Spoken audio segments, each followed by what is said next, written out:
Ce matin, départ pour Servières, en Briançonnais, entre Queyras et Italie, village blotti dans la montagne au pied du mythique col d'Izoard. C'est la lecture du livre écrit par Marie-Lou Labourdaine, Sur le chemin des Églantines, qui nous entraîne sur cette randonnée, au moins dans sa première partie. Au travers de ce récit, Marie-Lou, née en 1942, nous fait revivre la vie d'autrefois dans les montagnes. Vie marquée par la folie dévastatrice d'un père cupide et démoniaque qui s'acharne à détruire psychologiquement toute une famille. Nous montrons donc avec elle, par la pensée au chalet Garnier, où dès ses 10 ans, elle faisait des allers-retours Servières avec Rouby et Grison, les deux ânes, pour acheminer foin pour l'hiver, lait et fromage pour le marché.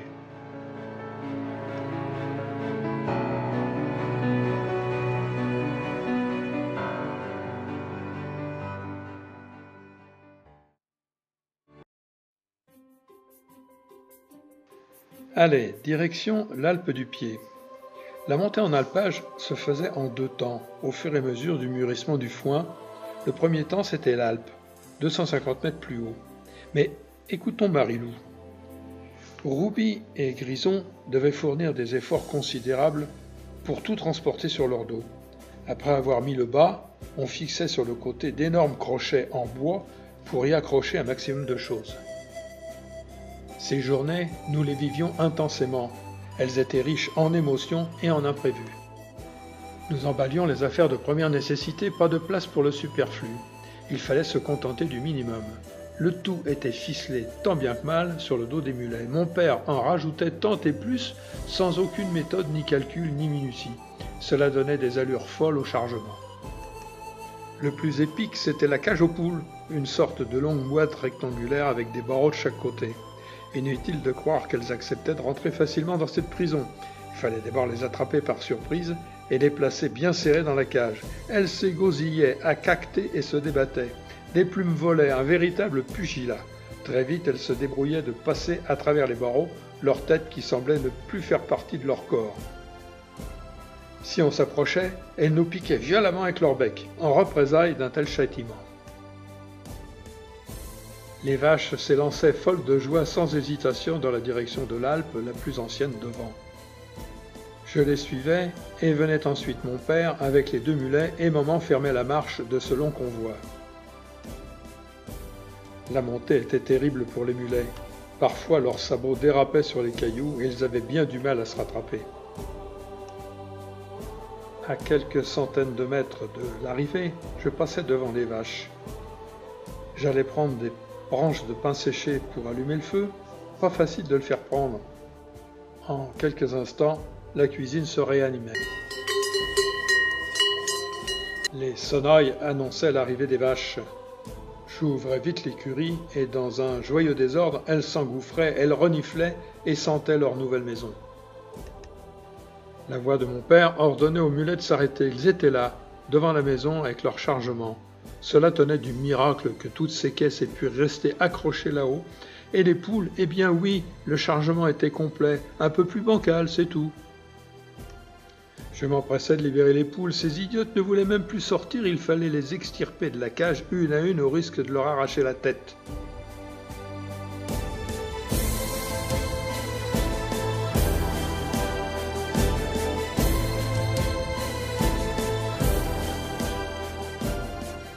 Allez, avec un bol de café, profiter du spectacle, mais il faudra aller chercher l'eau à la source, à 500 mètres de là.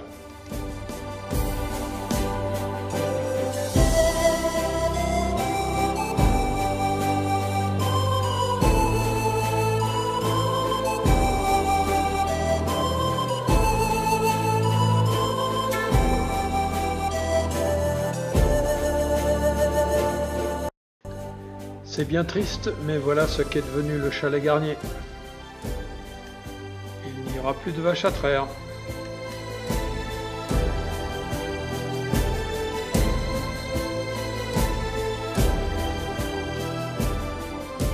Laissons Marie-Lou sur cette triste fin pour monter à Permout, car nous avons rendez-vous. Et oui, c'était promis, les hordes de chamois sont au rendez-vous. Ils sont pas très... Là, en ce moment, non. Mais... Ils sont pas très farouches, mais ils ont un peu l'habitude de voir du monde quand même. Enfin bon, ils vous laisseront pas non plus. Ouais, trop près. On n'ira pas les gratter derrière là. Ah non, je crois pas. Non. Mais Annie, elle nous avait envoyé des photos. Elle avait dit. Ils sont... Nous, on est descendu là, donc on est arrivé un peu au-dessus d'eux, donc on les a quand même... Ah oui, vous les avez mieux vus, c'est sûr. Hein.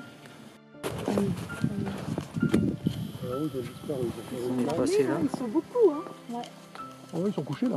Il y en a encore là. Ils sont toujours couchés là. Ah ouais, il y en a plein. On aurait dû emmener les jumelles. Toujours chargées. Il y en a beaucoup ici.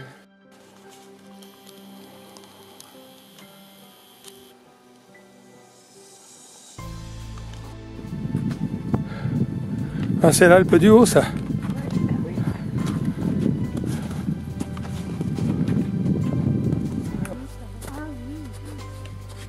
Il y a une espèce là.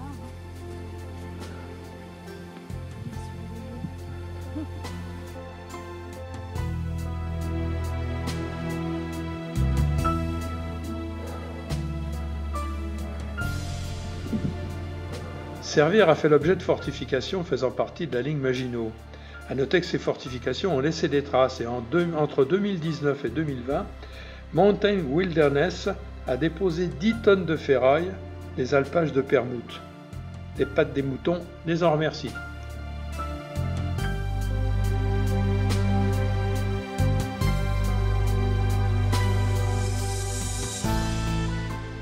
Voilà, je vous invite maintenant à en prendre plein les yeux. Ce sera peut-être la dernière sortie raquette de cet hiver 2022-2023.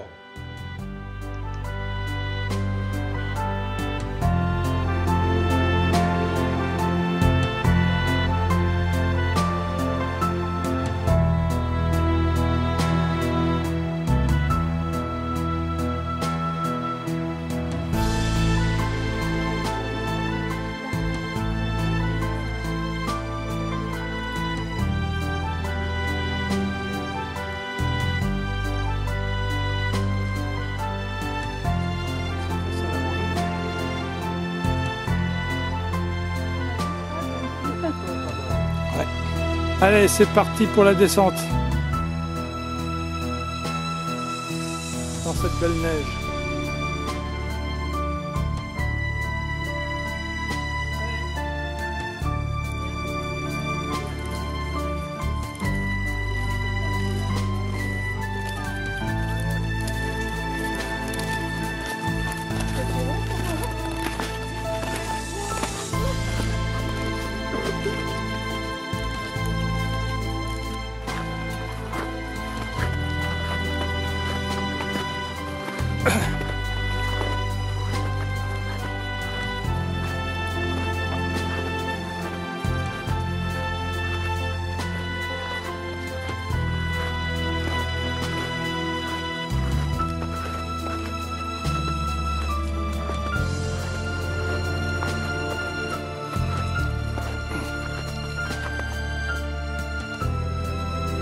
C'est magnifique.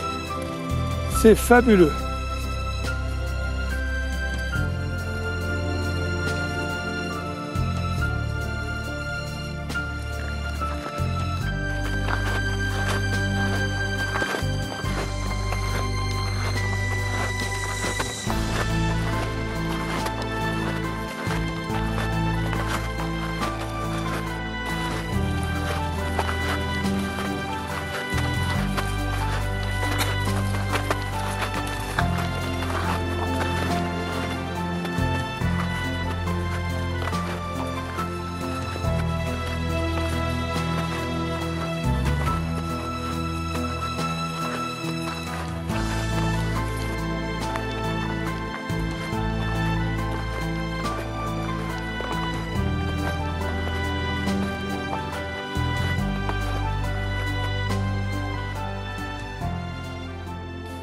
De quoi rassurer la région PACA.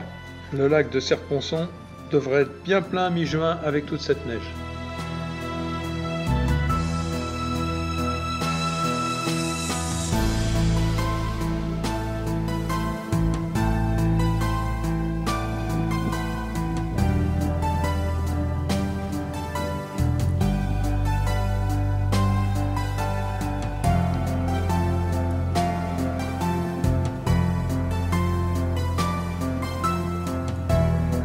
Bon, c'est vrai qu'au printemps, il y a des fins de randonnée qui sont un peu laborieuses.